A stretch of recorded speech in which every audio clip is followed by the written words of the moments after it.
National Federation of the Blind. Live the life you want.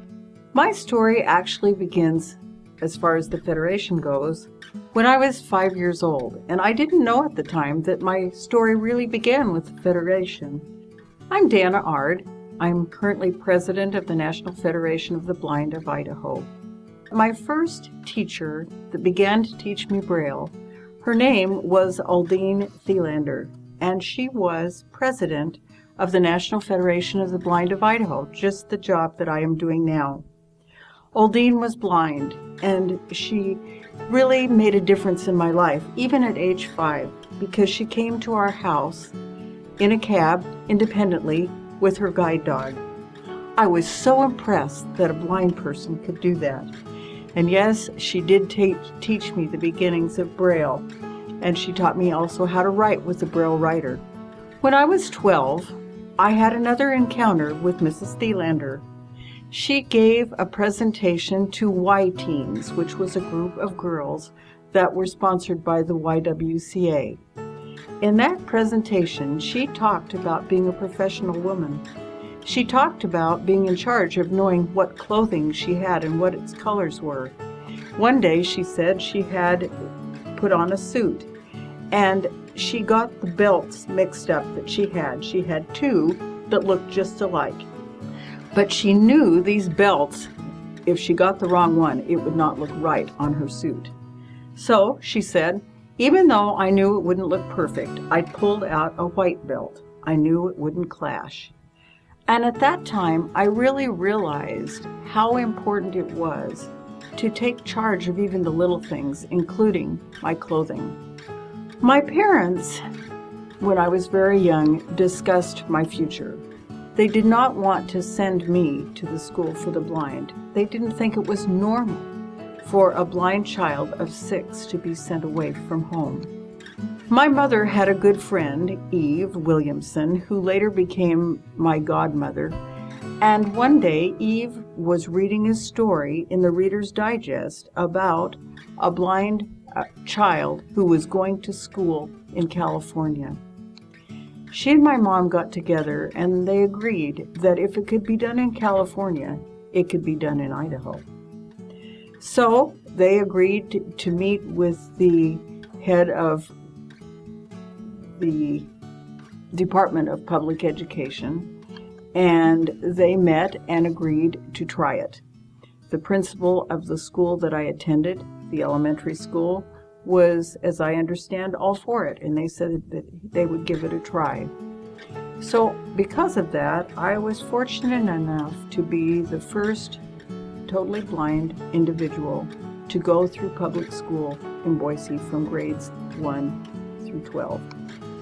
My mother learned Braille because there were no services that could produce all of the books that were needed. The services as far as Braille books at that time, there were some produced, but they weren't always the ones that we wanted. And so my mother learned Braille, and she put whole books into Braille, including my 6th grade science book. The first 3 years that I was in school, she got every book that she wrote or that were produced by the commercial companies. She wrote the print word above every Braille word in the books. And this, of course, is very difficult because Braille doesn't have any color. So sometimes she would complain that it really drove her eyes crazy trying to read those dots and read the words. My mother, interestingly enough, also could read some by touch. She wasn't as fast by doing it that way, but she was able to do it, and so she could show me that she could do it. Later on, we had a group from the Boise Junior League who formed a Braille transcription group. And they continued to transcribe materials for me all the way in through college and beyond as I would need them because they were actually friends of mine.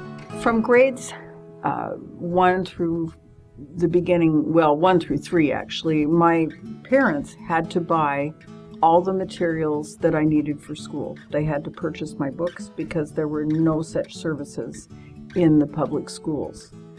When I was in my junior or senior year in high school, I can't remember which, I began reading the Braille Monitor because by then I had been introduced to the Federation by blind people in the area.